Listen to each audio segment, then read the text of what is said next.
transmitted from one patriarch to another.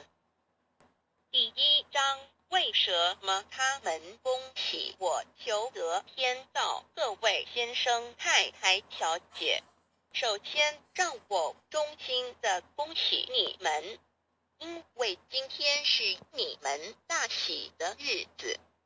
今天你们得了道，道是至宝，道超出了一切。每一位古圣先贤佛祖皆于古代求得天道，故他们能超出生死之界限而永存。今天你们所得的道即同他们其实所得的道一样。在古时，人要得到必须弃他在世界上所拥有之一切与享受。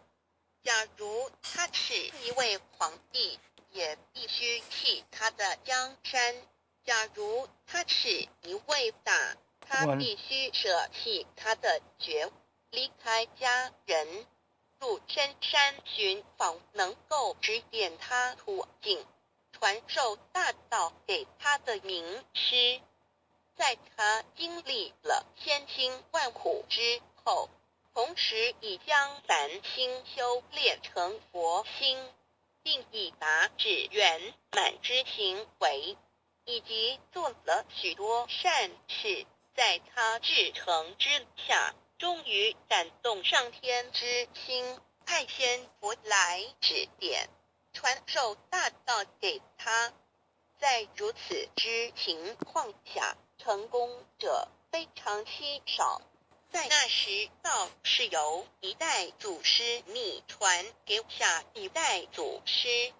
Today we need not go to the remote mountains in order to cultivate ourselves. We may find the means to do so in our own environment.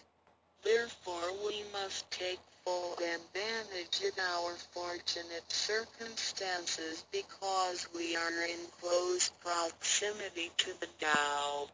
Why is the Tao so accessible to us at this time? It is because mankind is facing great calamities which signal the destruction of the human race.